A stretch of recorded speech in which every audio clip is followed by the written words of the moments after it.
Well, good morning, everybody. If there's anybody out there, I know Donald Trump is speaking as I start this stream, but maybe someone doesn't want to hear him now because you'll hear him for the rest of the next 4 years, and won't that be fun? Anyway, I hope someone's out here. Otherwise, I'll just sprint on my own. It is a shitty morning after all. One of the worst, I guess.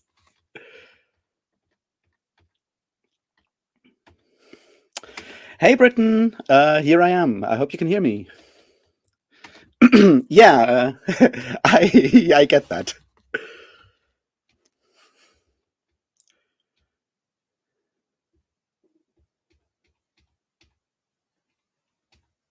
Good morning, Kat. Can you guys hear me, or is something wrong? Yeah, Britain. That's an apt diagnosis, I would say. It's certainly very, very depressing and frustrating in a lot of ways.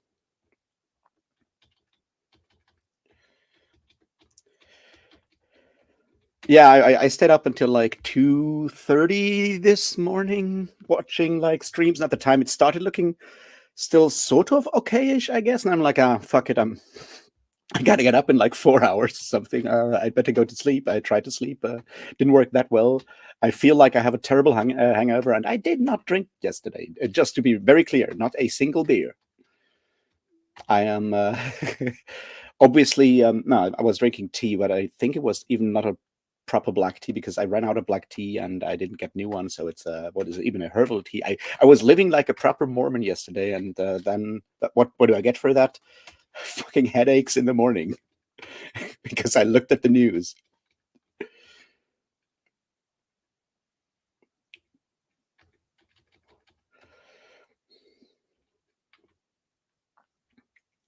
From what I can tell, it's basically more or less already over. I've been obviously this may take a bit longer, but it looks like Trump has like already 267 of the 270 he needs.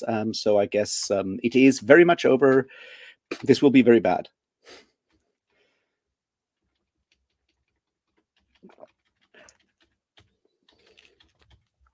That is certainly it.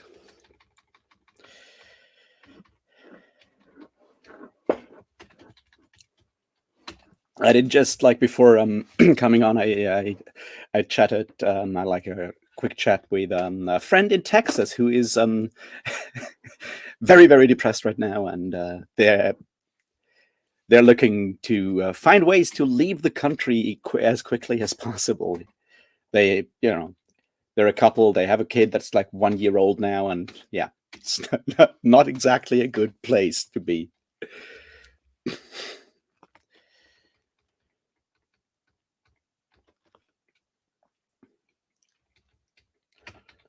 Yeah, Kat, that rock might be a very good thing to be under for the next years and years and years. It's really bad.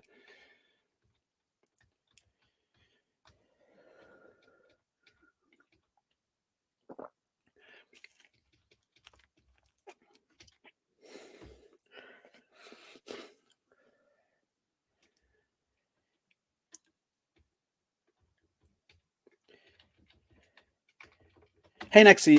Yeah, I totally get that. I was talking to a different friend from Texas, and their partner is Mexican, and yeah, they're scared right now as well. I totally get that.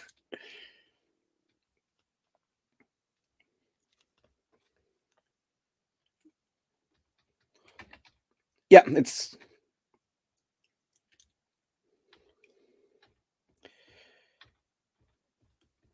well, that's a good question. How many Texan friends I have? It's not that many. I just what with like doing all the heavy metal stuff, I do have a bunch of people I know or have been close to, or still am still close to, spread all over the U.S. Like quite a few in North Carolina as well. Yeah, so they're spread out over the place.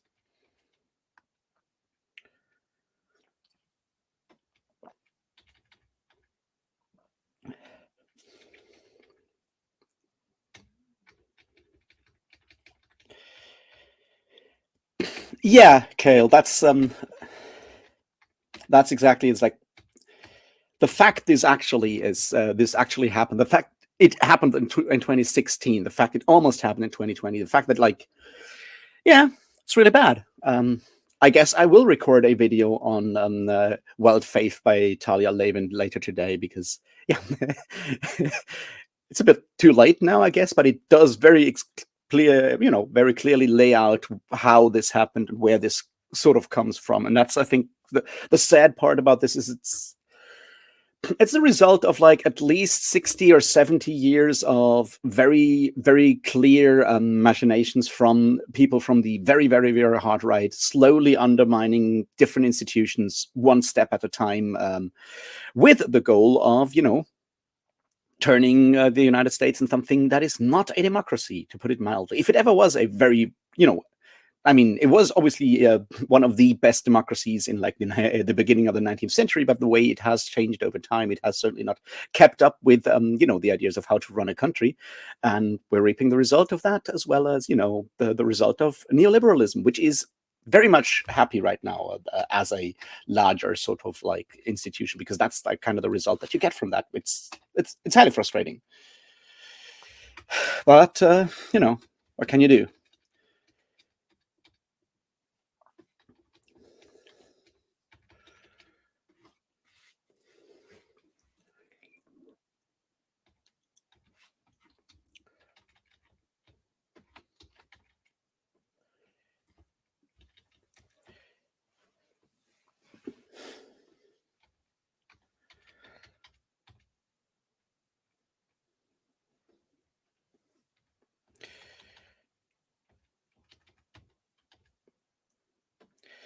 No, Nexi, don't worry. I mean, I totally get it. As I said, this is going to be really, really hard for a lot of people, and especially right now, like this early. Like some of us just woke up. Some of you have been basically watching this for the last 12 hours or so, and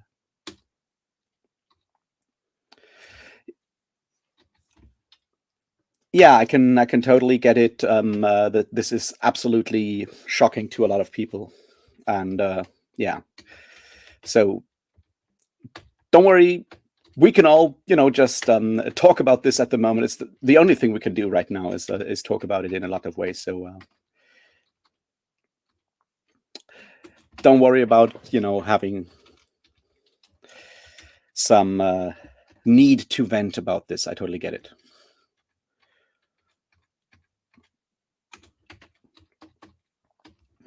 So yeah.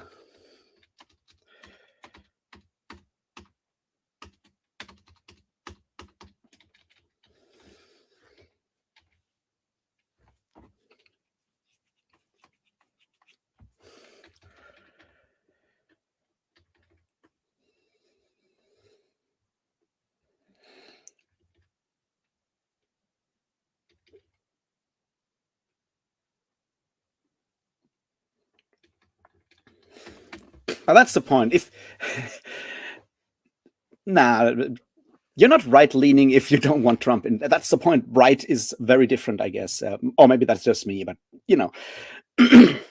And I wish I knew what to say about this, but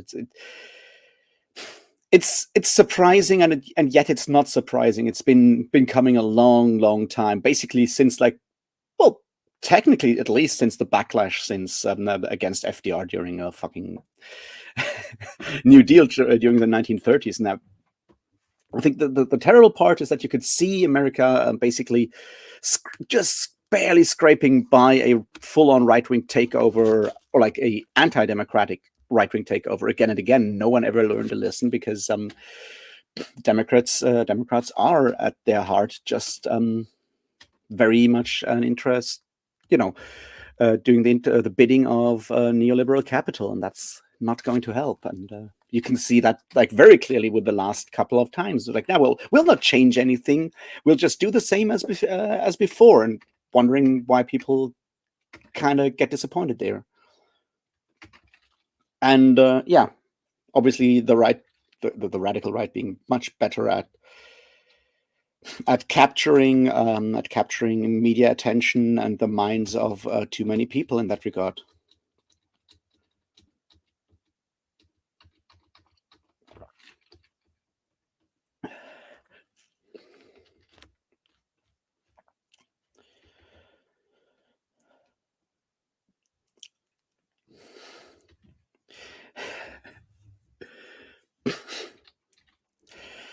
Health-wise, I guess all is well. Germany is certainly going to have a dark year next year, unless maybe someone wakes up after this debacle in the US. But I'm not yet very hopeful. Yeah, I'm sorry for fucking up your morning, Kat. This is certainly not what I wanted to do this morning.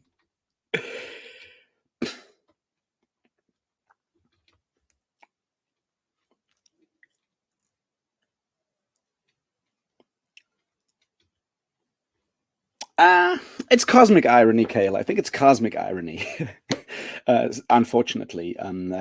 Well, Britain, here's a book tip for you this morning. Read The Reactionary Mind by, what's his name? Cory something. I need to check it for a second. I want to say Cory Doctorow, but that's obviously not it. It's an American guy.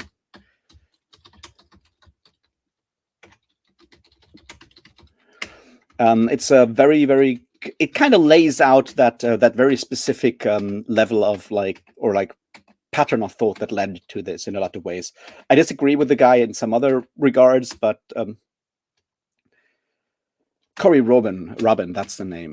I think it's an interesting one. It's not a radical leftist book by any stretch of the imagination, so don't worry. I'm not talking about propaganda here. I'm talking about a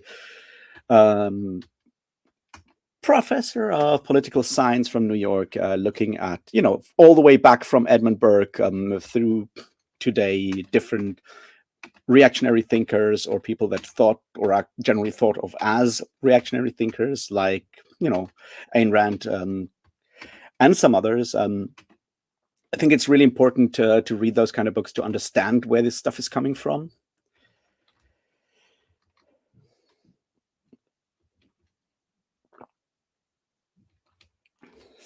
Yeah, Cory Robin, that's the one, Nexi. Sorry, I was a bit slow there.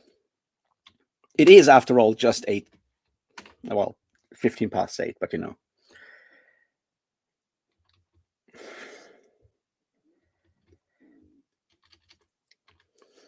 Yeah, that Iowa poll definitely got people's hopes up, and yeah, it's bad in a lot of ways when you look at how these things got framed by media companies that are first and foremost trying to make as much money as possible, and for that they need as much attention as possible, and that gives you a lot of incentive to focus on Trump more than, say, Harris in a lot of ways, because he can be entertaining in all kinds of very fucked up dark ways. And yeah, I feel like most of it has been said before by people much smarter than me and much more plugged in than me, but yeah, it's fucked up. Let's not mince words about this. It is fucked up. And it'll be definitely very interesting to see if any of us can be productive in any meaningful way today. What I found interesting, I did finish my book, my biography of Joseph F. Smith yesterday, Like a Fiery Meteor, which was a really, really good, really well done biography. In that regard, I can highly recommend it if you're interested in the nephew of Joseph Smith Jr., who is obviously the son of Joseph Smith Sr. And Joseph Smith Sr., well, Jr. one being the one that founded Mormonism, and his nephew was Joseph F. Smith, and he was the president of the Mormon Church from 1901 until 1918. His son, Joseph Fielding Smith, was president in the early 70s for a couple of years. There's too many Joseph Smiths in Mormonism, I can tell you that. And it's an interesting biography, and it looks at a lot of, like, you can see with that. That's one of the things that I appreciate about the whole, like, Mormonism studies things that I've done recently. You can see a lot of these sort of impulses that lead at least the religious right down to where we are now, in stuff that happens in, like, the 19th century and the early 20th century within Mormonism in that regard. So that was depressing in its own right.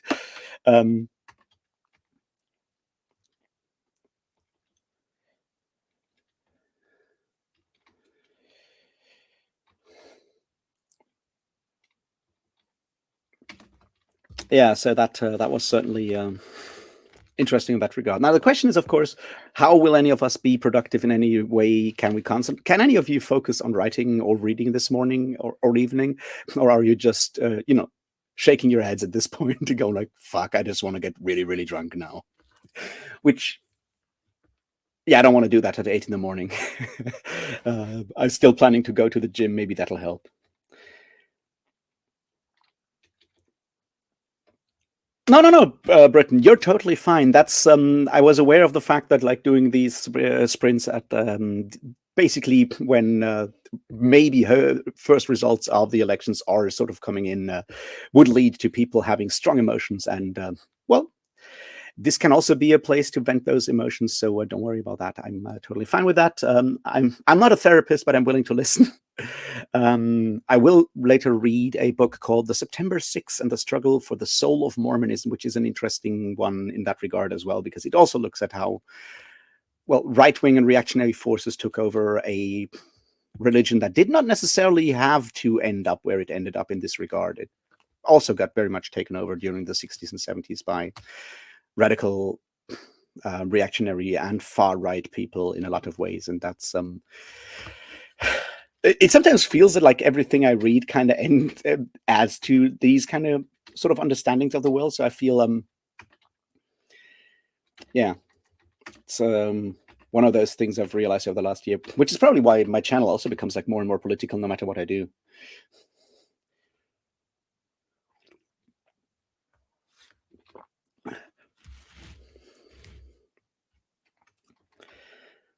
When do you have class, Kat? And I don't know what the official thing this time round was. I think it was mostly just her, just basically racism and misogyny, and nothing more really. And obviously, yeah, racism, misogyny, and hating on, fear mongering around migrants and stuff like that. But mostly, I think it was just misogyny and racism.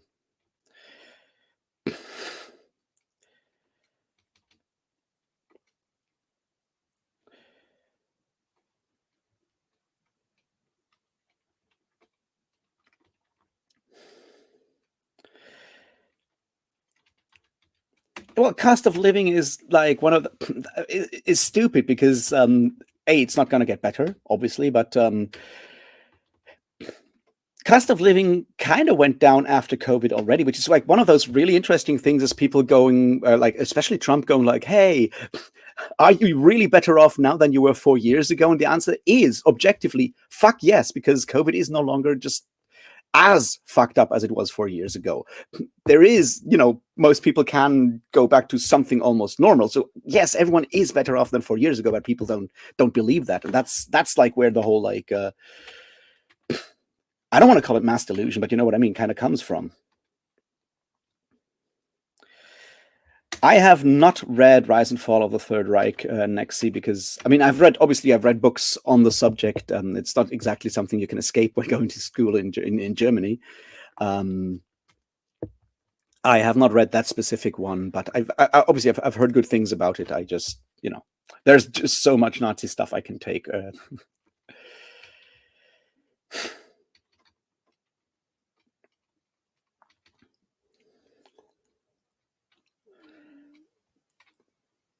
Hey, Shanine. I mean, the thing with trusting the media is that it's just such a vague phrase, right? It's like, do I trust the media? No, but there are certainly, different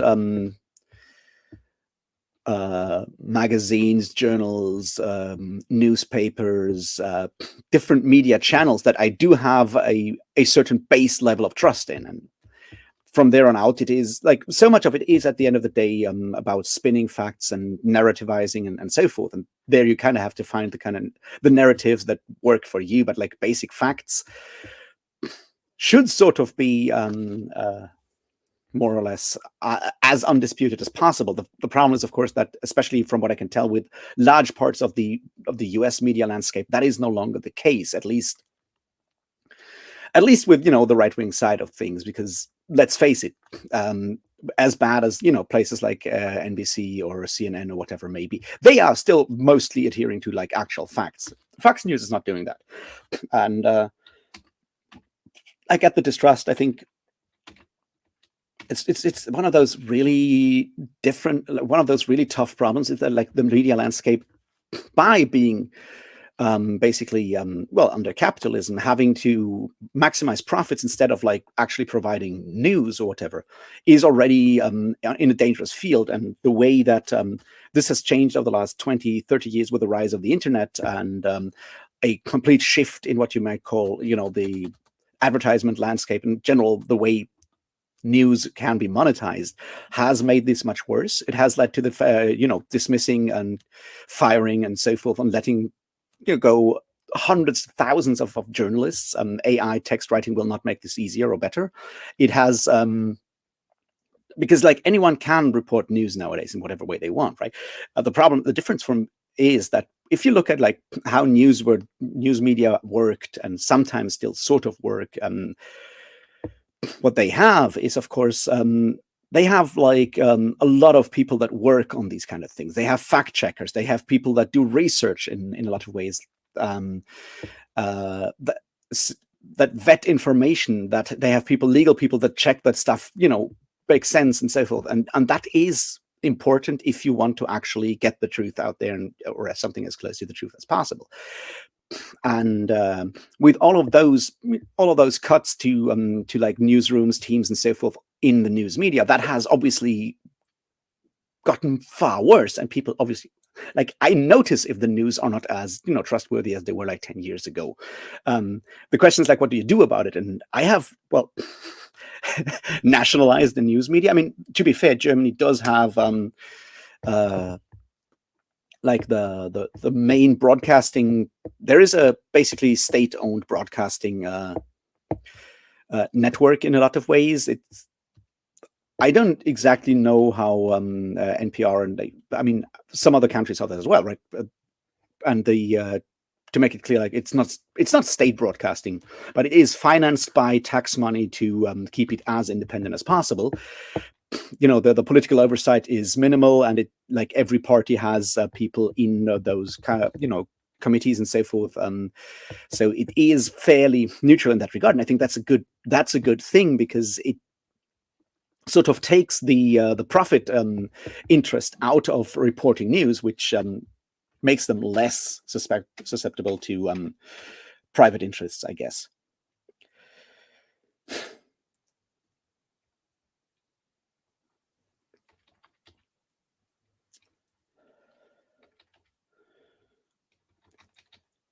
Oh, every day I have not heard of that cat, but it does sound good. I think it's the same way that I felt what's it called? The Dawn of Everything by Graeber and Vengrow was really interesting, looking in the past at places and societies that were very different from ours, and possibly much better, because they avoided certain traps that the current form of capitalism and property owning and so forth kind of sometimes lead down to that road. And I think that's another like really helpful book. And there's other books like that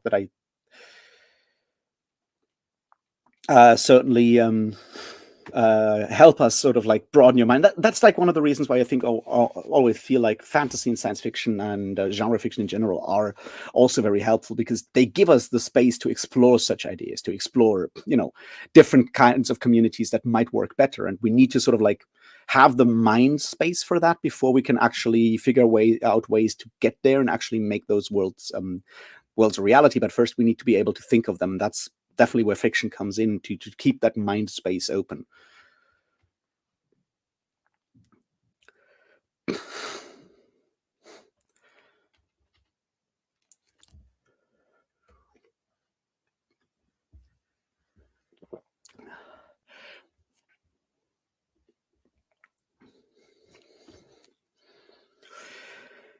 Yeah, that's obviously conspiracy thought in that regard is a really, really difficult thing to overcome.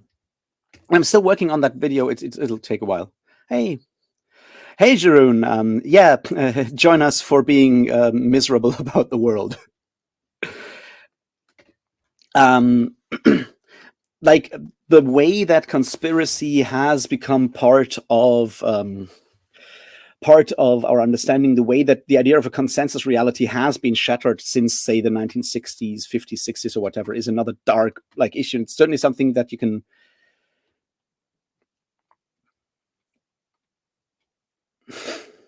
Bye, Kat. I hope class will be at least distracting, and I'll talk to you later.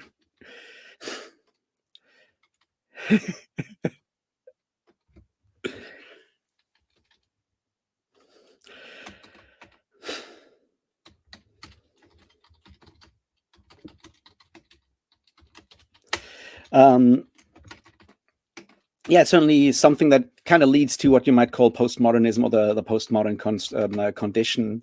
Frederick Jameson, who sadly passed away a couple of weeks ago, month ago, something like that, wrote a lot about that aspect of postmodernism. I think it's important to see how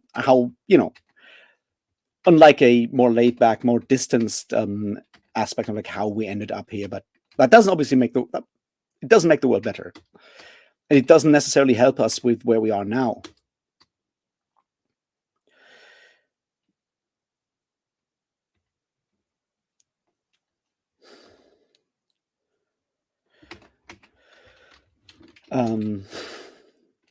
Yeah, it's I don't know if, like the interesting thing there is like with 30 years of downfall, or whatever you want to call it. I'm not sure if that's actually true and how much of that is just felt. We certainly had like a couple of things go wrong, and obviously you have the specter, of climate change and all that stuff that kind of comes closer and closer. No one's doing anything about it, but I I feel a lot of that is imagined also, or more felt than actual truth, and that's certainly something we can work on, and like sort of trying to make our experience, or like our subjective experience of reality, closer to the sort of objective side. Objective reality being something that doesn't necessarily exist, but like making those come closer again in a way.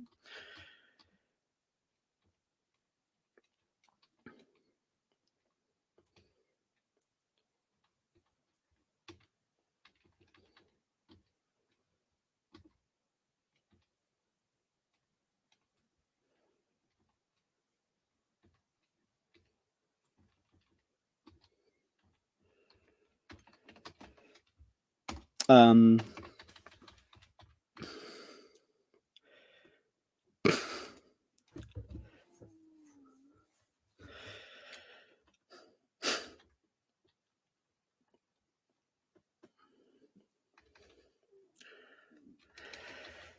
Next, see, I am I don't know if I don't want to say hopeful. I always believe there is hope. I always believe there is ways of figuring shit out. I don't know how. I mean, it's one of those things where I'm definitely becoming more and more like a anarchist in that regard, right? There is hope in doing local organizing, building local networks of mutual support, doing those kind of things. And there's more and more stuff you can get done in that way that keep you somewhat independent from the big things. In that regard, I am hopeful. I guess we'll need to see how the rest of the world sort of reacts to last night's election. I mean, that's the other like really frustrating part. It's like this impacts like everyone on this planet, and very few people, like globally, speaking globally, had any influence on these results. But just look at like Ukraine right now; they're fucked with Trump in the office. Look at the entire Middle East; they're even more fucked than they are already at this point. And there's a lot of other places that are going the same kind of direction, and that's scary in a lot of ways, and I get that. And the question is, does that lead to people actually? I'm not an accelerationist by any stretch of the imagination. I think it's a terrible and cynical approach to politics and life and everything. But is there a chance that this will maybe get some people off their asses to actually figure out how to make the world a better place?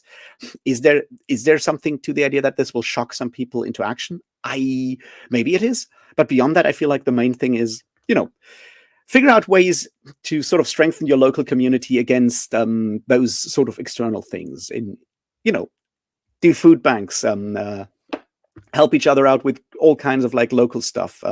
That's one of those things where, and I think that's sort of at the core of this, because so much of neoliberalism is an individualist ideology. It's so much rooted in ideas of like social Darwinism. It's like, if you're weak because you deserve that, and you're not, the strong survive, the weak fall, and so forth. And that's an ideology. That's not how humanity has worked on the long scale, and it's not how we have to work. And starting those kind of local ideas, local mutual support networks, that kind of stuff, is one way of slowly getting ourselves back to realizing that we don't have to constantly struggle against everyone out there. It's not, it doesn't have to be the war of everyone against everyone. It can be something very different. We need to start doing that, because so much of this is praxis, and it's practicing that and not just like thinking about it, because we've been brought up with those ideas in our brains in a lot of ways, and I can see how that is like really hard, and especially what with say real Soviet style communism failing so spectacularly in the all the way up to the 1980s, 1990s, and the results of that in large parts of the Eastern Europe, leading to the idea that yes, capitalism is the only way to do things. Like, no, it doesn't have to be that way. And I feel that's sort of where I see hope, is that you have these sort of networks already, and there are more and more people looking at these kind of like local supporting networks to build up that hope. So many of us, me included, probably you included as well, we have sort of forgotten that we are not in this alone, that we are actually, we have much more in common with everyone around us than we have, against us, against those people. So we should sort of realize that again and build up from there. That's a long and arduous process, though. It's like, I don't know what to say that there, but I feel it's easy to get like completely scared, because so much of this is also like large gestures and large words and big words and stuff. And I feel sort of finding hope is more in those smaller things, finding ways to get those things figured out, reaching out to people around you, see if they can help you, if you can help them, if you can find ways of mitigating all these things that will happen and that are constantly happening no matter who is in power. That, I think, is the main thing that gives me hope that this is already happening and has always happened, and hopefully more and more people will sort of go down that route. And just hopefully maybe someone will realize that it's probably a good idea to also have a strong vocal left. And by left, I don't mean hardcore communism or whatever. I just mean a strong, somewhat left sort of faction within the political world. Something that we don't necessarily have in Germany at the moment. Like, our leftist party is really bad at the moment, which is highly frustrating. It doesn't exist in the US at all. Having any form of like what you might call social democracy or democratic socialism in a Scandinavian sense, having that with people that are actually pointing out their alternatives to do the status quo neoliberalism and do right-wing fascism. There is a leftist alternative that needs to be sort of like actually stated out loud. And the Democrats have been very good at ignoring that side. They had a chance with someone like Tim Walz pushing the party down, not fully down that road. They had a chance with someone like Bernie Sanders, and obviously people are listening to them. That's the point. Like, those are like important voices, but the machine is sort of like leaving that behind. We have the same struggle with in Europe as well. Maybe this will lead to an establishment of that in some way, shape, or form. Those are sort of where I see hopes. Beyond that, we just need to wait, I guess.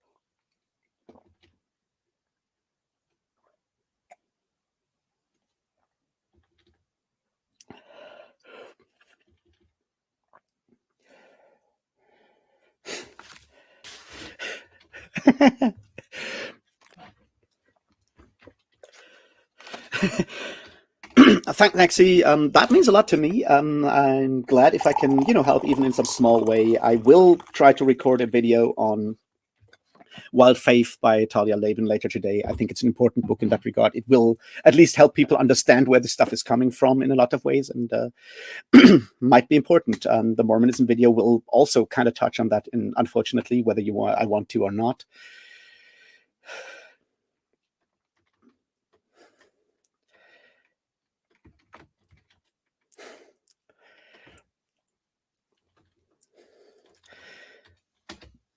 See, the problem, Britain, is that it's so easy. And Germany is definitely a country that has a lot of anti-Americanism baked into it. It's always been part of it. We have like a very schizophrenic approach or like view towards America. On the one hand, obviously, you guys killed a lot of Nazis, and that is good, and we appreciate all of that. But there's also this weird. How do I explain this? There's this weird European sort of elitism, snobism, in a lot of ways towards the US, where while we on the one hand obviously take in all your cultural products, everything from the US, and that has a huge impact on everything in Europe, there's always this sneering that everything is so crude and so forth in America. And I don't think that is correct. I mean, I've never been to the US, but I mean, it's a huge place. So going, well, everyone is uneducated and stupid and whatnot, can obviously only further American exceptionalism and not giving a fuck about the rest of the world, while also being, the biggest guy in the room at the moment with the biggest guns and everything, which is not a good combination.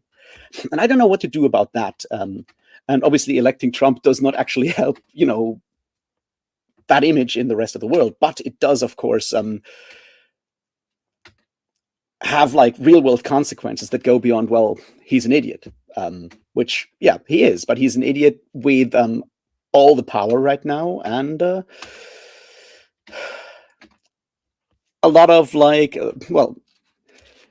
lot of people willing to do his bidding or use his inattention or disinterest in a lot of things to their advantage to make the world a worse place for a lot of other people. And that's bad, no matter how ridiculous or whatever it can be. And I think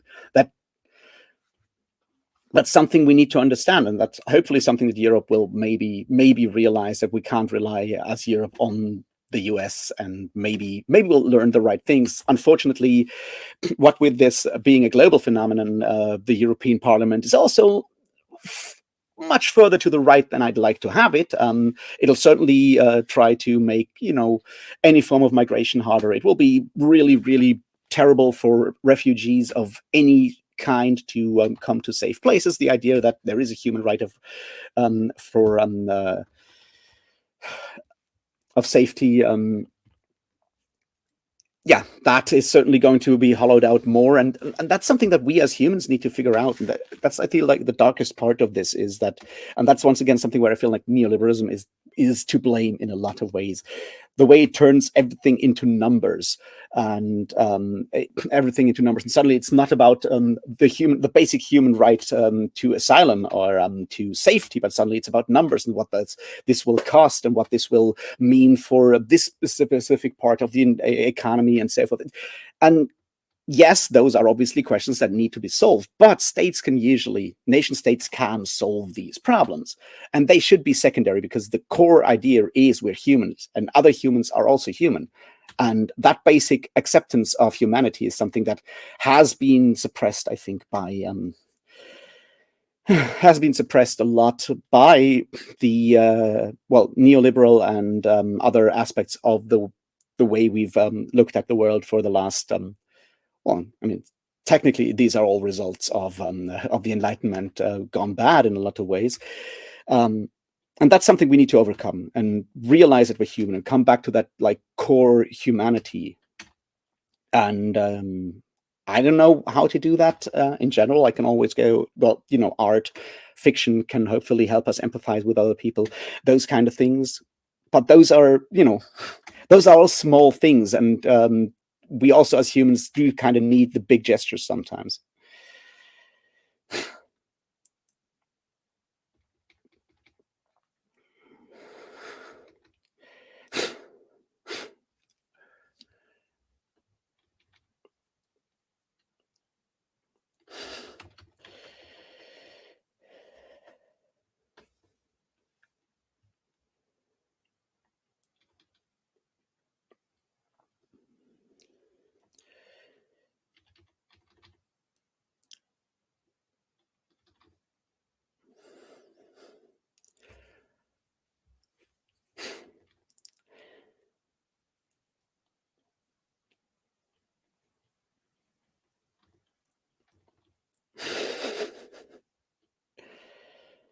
Yeah, exactly, Janine. Though the worship of the individual has done a lot of harm.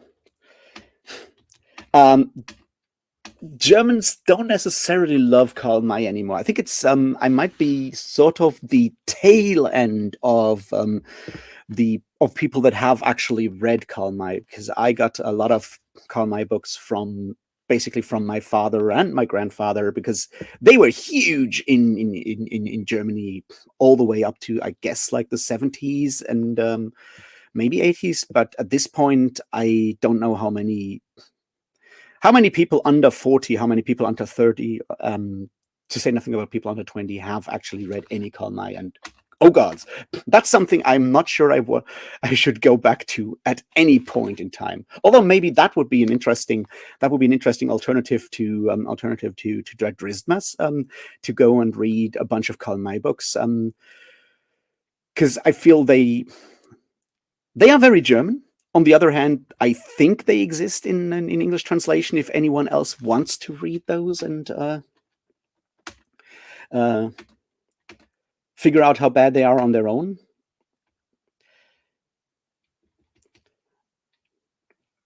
Britain, I'm sure to figure this out. There's a lot of books I haven't read. Don't worry about that. But yeah, maybe reading Karl May, or like, although the question is, do I want to do that? I mean, the answer is obviously a no.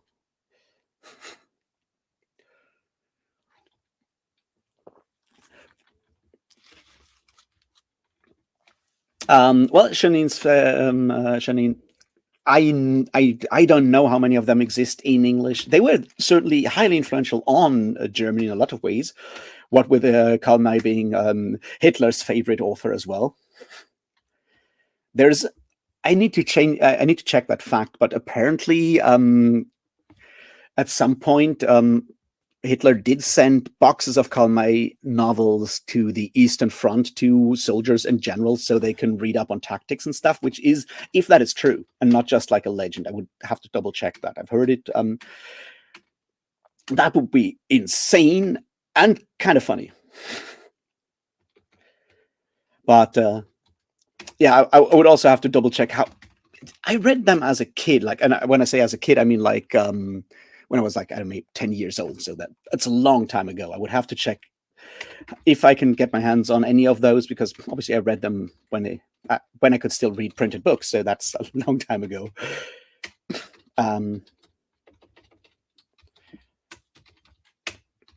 I don't know how well that would work, and how long those books actually are.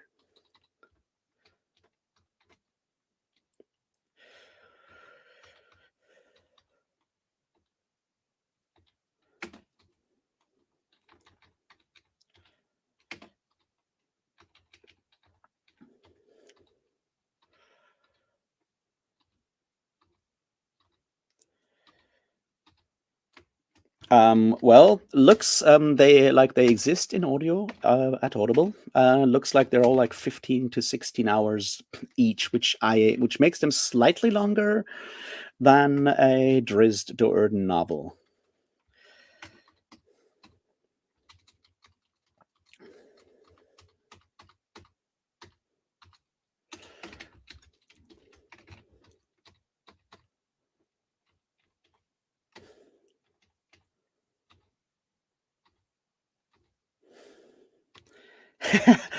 They don't exist in English on Audible. Like I just checked. It's so funny. Audible's search has been broken. It's bad. Like it recommends interesting things and interesting combinations, but when I search for Karl May, I get like obviously all the German ones, and I can filter for language. And if I filter for English, what I get is Demon Copperhead by Barbara Kingsolver, which I want to read, but it's definitely not not the Karl May novel. I can tell you that.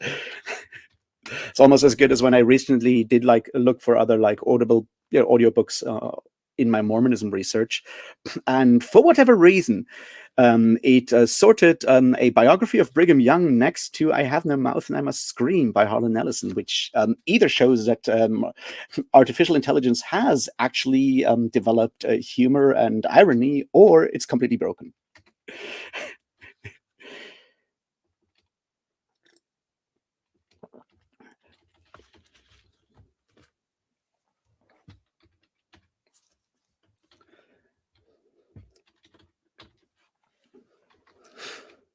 I mean, those would be interesting to do, but also, what with all the Brandon Sanderson stuff, I'm not sure if that's a good idea or not. But there's certainly something to say with talking about those kind of novels in that they have been are very interesting to see, like a German imagination, or the imagined West as like imagined by a German, also the imagined East, because there's a bunch of Karl May novels that are not set in what you might call the Old West, but are set in well, what was at the time still part of the Ottoman Empire, with parts of. I mean, there's one called "Through Wild Kurdistan" as a novel, which is interesting. And if you want to see like real Orientalism on display, those are really really good books in that regard.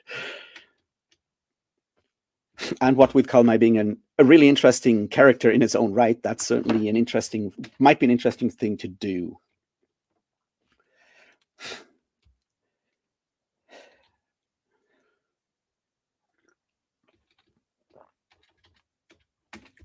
Well, I'm definitely looking forward to it, Britain. I did buy The Siege of Burning Grass by whatever, however you pronounce her name, Premi Mohamed, which was shortlisted for the Ursula K. Le Guin Awards. So that's already like a high praise, and it says something about radical revolutionaries and stuff in the back cover blurb. So count me in, I guess.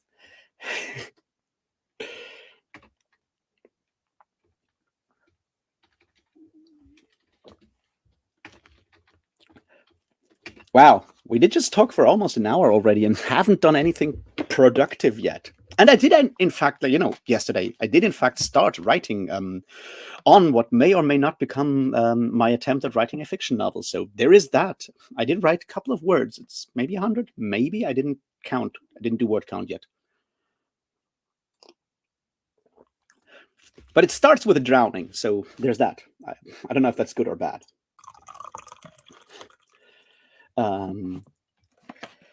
So maybe I should, in fact, put this as a question on my channel on the community tab. If people would be interested in, instead of Drismas doing a Karl May mass, I don't know how to find a cool title for that. Although, yeah, do I know anyone who's more of an expert on this?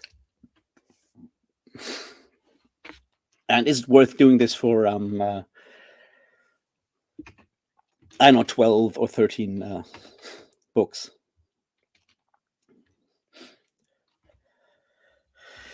This is no, it's not colored brown inside. It is all tea, because I have adopted the Ankh-Morpork City Watch approach to tea drinking.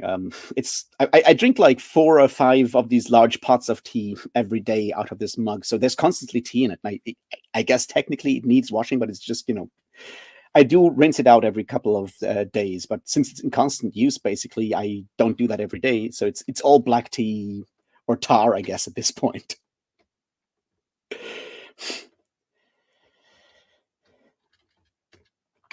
Yeah, I am. The question is it is it worth talking about my for a book every day, or is that too does it get too repetitive after a while? Because that's like the other part with that I had last year with the Drismas thing, right? I did that for 13 books, and at some point you can only just repeat the fact that it stays sexist and racist, and there's not that much new stuff coming in. So I think that's sort of the thing I need to figure out. And yeah, I mean, it's definitely possible to make a lot of fun about this, and it does have the added like sort of benefit of this being very much like something I read as a child, in the same way I read those Drizzt books as a child, to also reflect on how I feel about them, trying to read them now compared to then.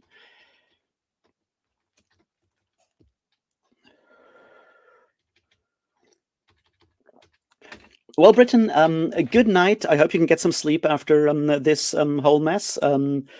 We'll obviously talk later on some Discord or other, and I am looking forward to your video and whatever book you found that I haven't read yet. And I hope I don't have to disappoint you by telling you that I have read it yet. Because that's like the other thing. If you checked on my Goodreads, since I have only put in books from like the last 3 years, I guess, whenever I open that Goodreads account, there's a lot of stuff I have read that is just not in there. So we'll see. But yeah.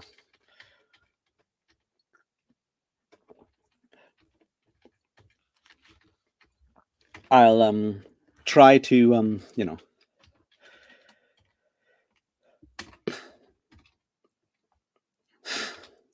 sure, you can add me on Goodreads. I think it's linked in the description here, but otherwise I think it's just let me check. I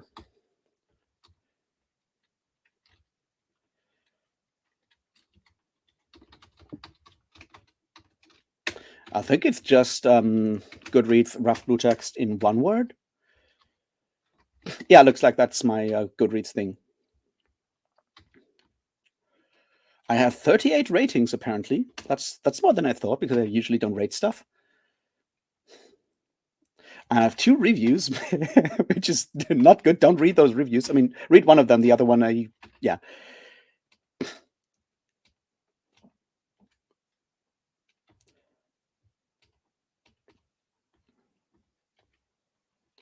Yeah, I joined at the end of 2021.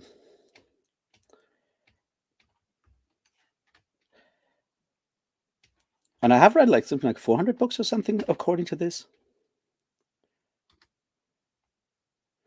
Yeah, 478 read books. Apparently I'm reading 8 currently.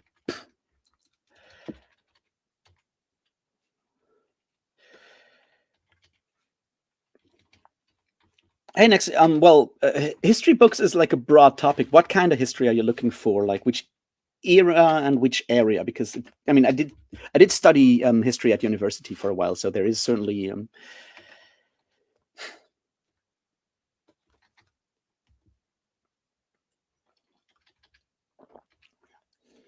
so I can narrow it down some.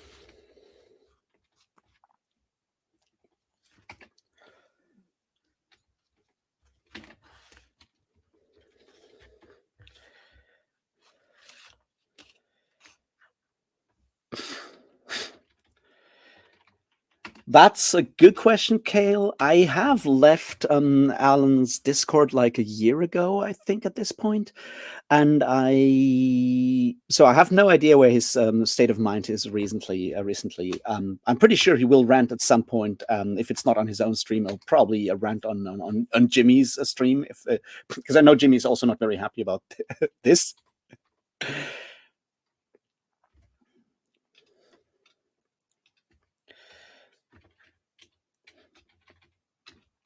Okay, for China, I have nothing. Like one that I still want to read that I recently commented on Jeroen, responded to Jeroen's comment to my last video. Is like The Silk Roads by Peter Frankopan, which came out a while ago, and from what I can tell, is pretty good when it comes to look more like a global perspective of like how places like China and Europe did influence each other, even though we don't necessarily think of it that much in that regard.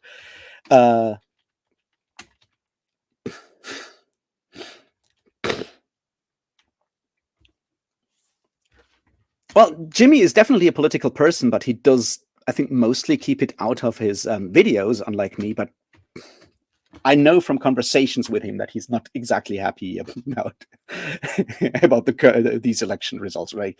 I imagine he won't be happy about these election results from conversations I've had with him before. So if you bring him together with Alan on a live stream, that might get fiery.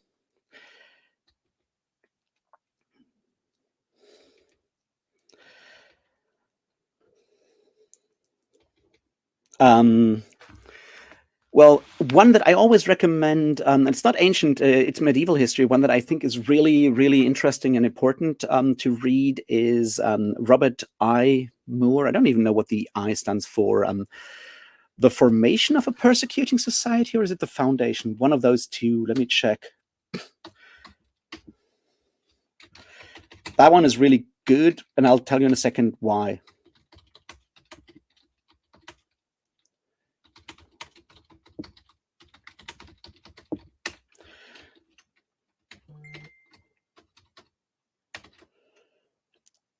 Yeah, Formation of a Persecuting Society, and it's a really interesting book. It came out in the 80s. It obviously has like research has moved on from it in some regards and has moved forwards. But what it does is it looks at like mostly the 11th and 12th and 13th century in Europe and how a until then fairly tolerant society basically institutionalized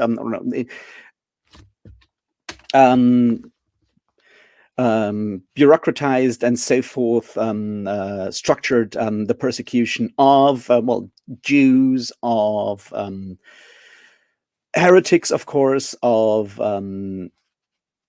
people with disabilities and so forth, and how that is sort of tied to shifts in education and so forth, and how that basically yeah how a persecuting society that has arguably been around until mostly today in a lot of ways, how that was formed in during that time. And some of it has been I feel that the broad strokes are still more or less relevant, and it is very, very approachable and very readable in that regard. And it kind of shows in an interesting way how to do history and how to apply it to the present in that regard. And I think just for that, it's definitely worth reading in that regard, because it kind of allows you to yeah it is a key to then read other history books and historiographies in a lot of ways. And there's a bunch of these kind of books that I think are interesting and important. um, for ancient history, I have mostly done stuff around I've mostly focused on Greece in a for whatever reason. I've there's a really good one. I need to figure out what it's called. It's on the Peloponnesian War, and I did write a term paper years ago at history at University for History about the Melian dialogue and the massacre of the Melians during the Peloponnesian War, and that's definitely an interesting topic in its own right. And there's this one book on it. I need to double check what it is that looks at the Peloponnesian War through mostly the capital analysis, and capital in this case being not in a Marxist sense, of Bourdieu, of cultural capital versus symbolic capital, and so forth.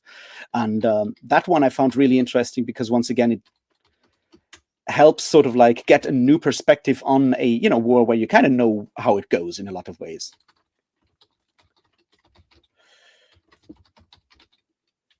I just need to find out what it's called. Give me a second, I'll check it.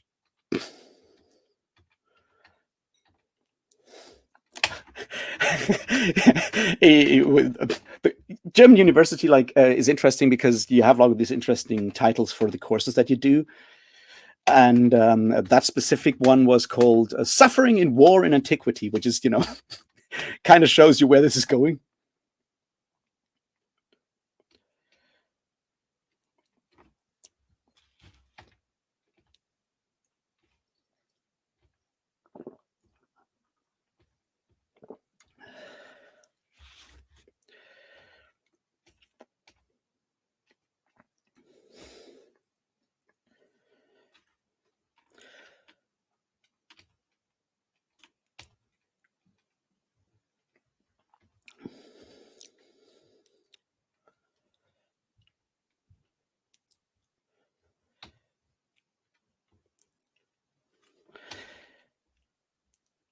That should be it. Let me check for a second.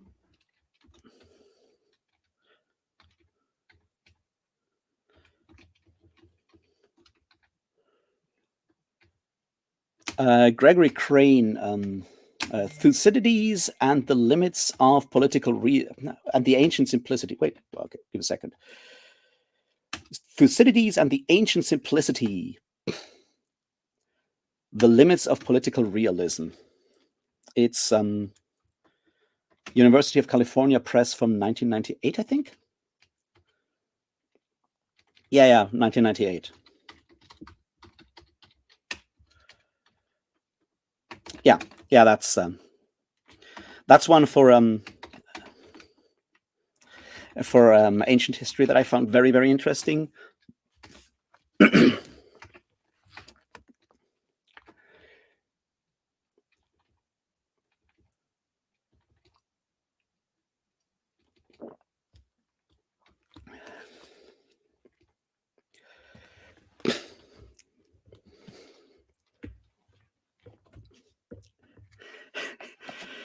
Well, hey, Kitty, good morning. We haven't been productive yet. We have mostly been, I guess we can call it coping or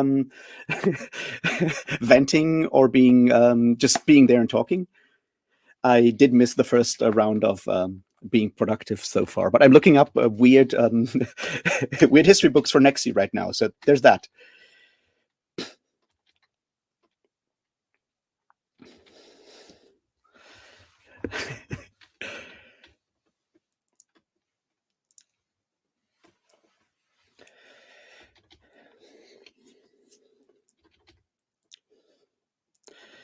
Well, good night, Janine, then.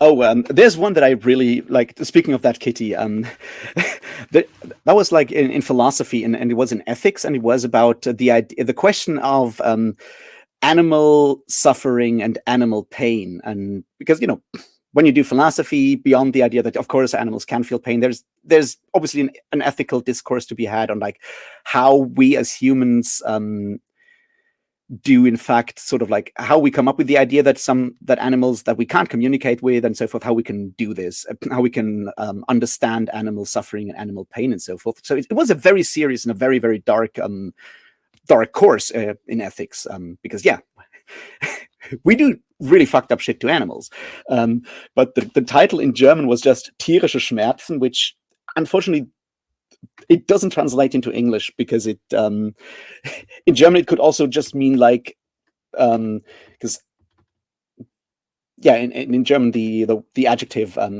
animal or animalistic or whatever just means very strong, so it basically meant strong pain or the pain that animals feel, and whoever came up with that one certainly won the prize for most clickbaity title of the semester in that year.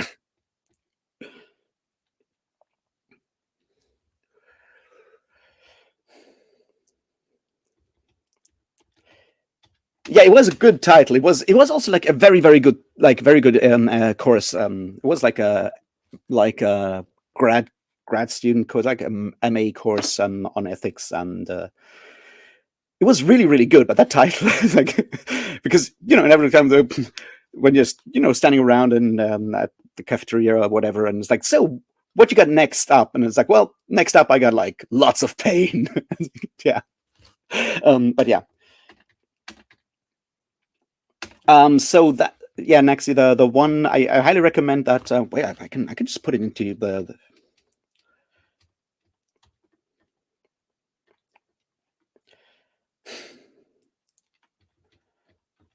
That sounds really good as well, Kitty. Let me check if I can find the Goodreads thing for the Gregory Crane one, because I can just put it into chat so you can take it next. I think that one was really interesting because it takes the narrative of the the Peloponnesian War, and in particular how Thucydides is presenting it, which is obviously already a biased source, with, like all historiography is, especially with those Greek historians, and looks at it through a contemporary or like relatively new lens. As I said, it's from 1998, so it's already like 25, 26 years old at this point, but still.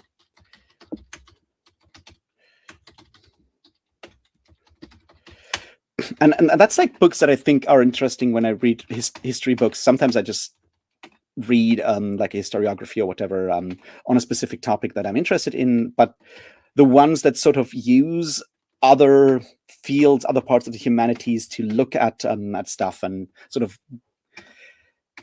make me a better reader and understander of other history texts and historical facts. I think those are the ones that I usually try to recommend. There we are. I found it on Goodreads. Give me a second.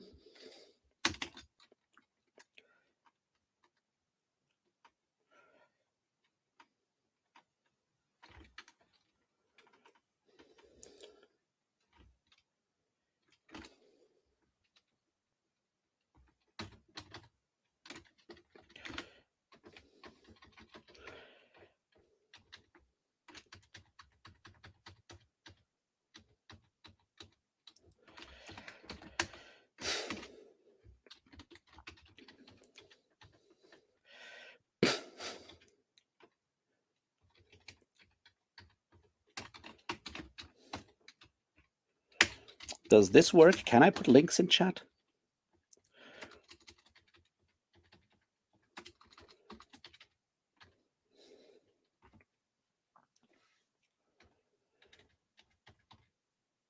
I hope that link works. Otherwise, I'll find another way to do this. That one was really interesting in that regard.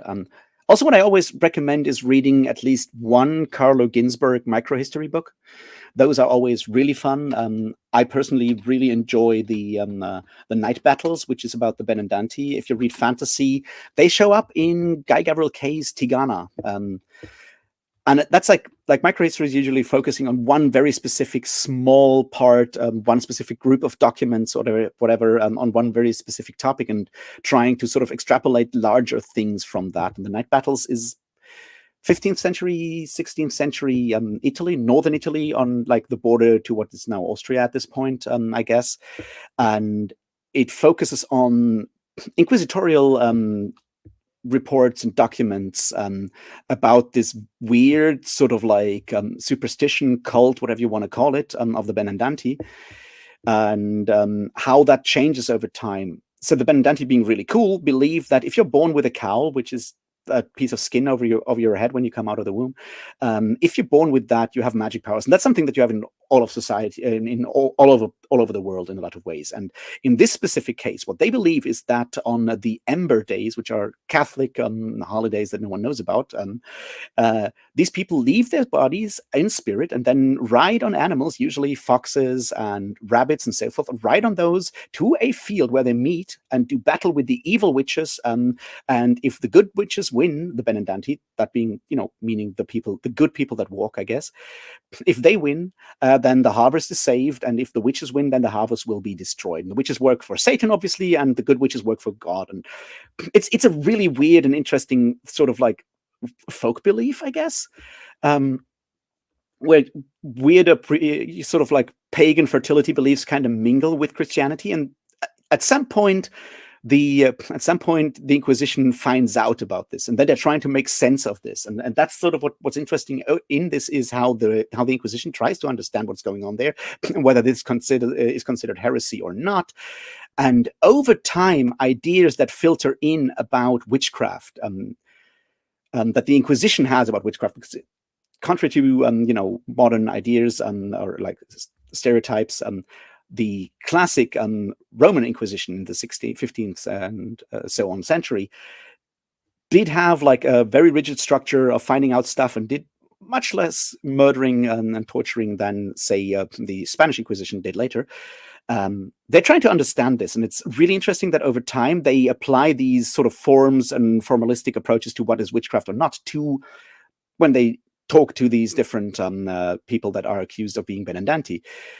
And over time, the self-image of the Benedictine shifts to those expectations that the Inquisition has, and that's an incredibly interesting sort of study. And since it just focuses on these documents, that's super fascinating, including the idea, the point that at some point the local inquisitor condemns some people for heresy and sends those documents to Rome, and then the head of the Inquisition in Rome decides that they haven't done their work properly and go down, and those people are then set free again because Rome in the 15th and early 16th century is pretty enlightened in a lot of ways already, and the head of the Inquisition goes like, no, this is just folk belief. You can ignore this. This is not the kind of heresy that we're fighting. So let those people just, believe in their stuff. Oh, and also the fun thing is the good witches fight with stalks of fennel, and the evil witches fight with stalks of sorghum, which has a different name that I can't remember right now. So it's really cool shit.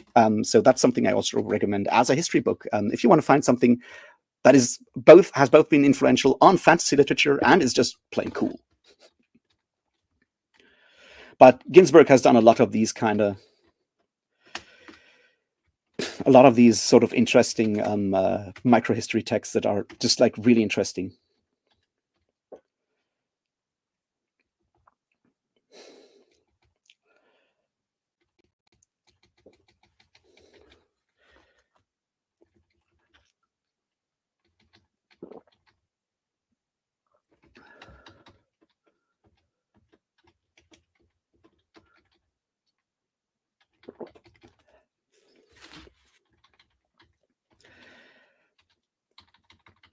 Yeah, there's another one, and I always keep forgetting the title. Another one of those microhistory texts that I found really interesting because, for whatever reason, I'm always interested in heresy, in 12th century heresy and stuff like that. There's another microhistory book, another one of those classics of that field. It's called Montaillou, which is just the inquisitorial reports of them going into one Pyrenean village because they kind of suspect there's Cathars hiding there, and what's interesting about that is that we have the entire sort of like all the protocols of all the investigations and everything, and everyone in that village believes that they are a good Christian, and everyone in that village, including the priest, everyone believes insane shit that is really, really far away from any form of Christian doctrine at the time. And like, it's just interesting to see how incredibly varied and heterodox belief was in the Middle Ages in a lot of ways. And I guess it still very much is when you compare to what some people in, say, Poland believe, who think of themselves as good Catholics, versus some people in Latin America, down in South America, who think of themselves as good Catholics, compared to what, say, German Catholics believe. And all of them are technically Catholic, and all of them technically accept the Pope, more or less. Some don't, as the head of the church and everything. But there's so much other stuff tied into religion. That's something I found always find interesting, because it kind of shows you how malleable these things are. And it's definitely one of those things that a lot of, like, say, fantasy, and not only fantasy, like a lot of literature being written by very secular people, often get wrong about religion in a lot of ways, missing how serious this stuff is for actual believers, I guess.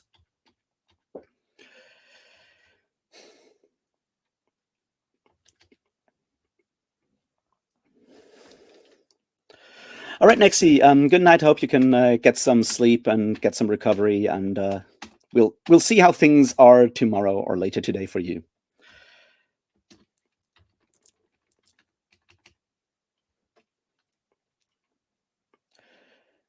Well, good luck, Kitty, with that. I will, in fact, try to be productive for once and do this for the next 45 minutes, and then I'll run to the gym and do gym things. Maybe that'll help.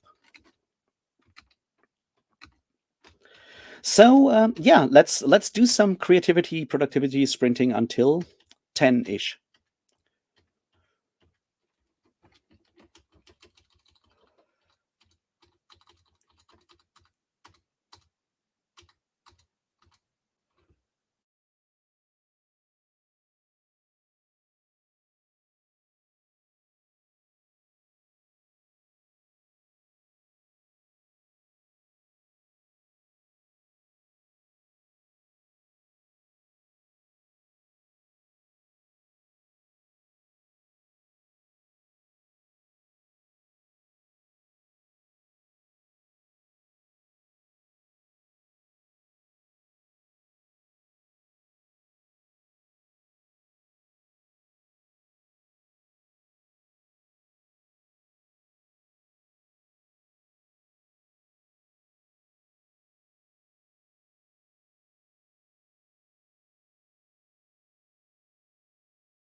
All right.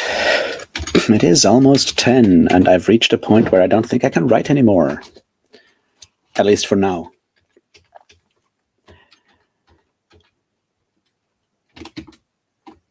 So there's that. Hello, Drew. I'm sorry that you just came in during the sprinty part. Hope you're doing good, despite all the bad shit going on right now in this world, on this planet.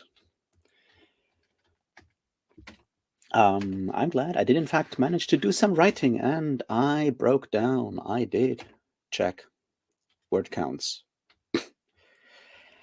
Which is obviously something I shouldn't do, but, there we go. I have apparently written 509 words of what is definitely fiction in English. So I guess we can call this some form of success, maybe. Which, we have to, look for the small victories at the moment.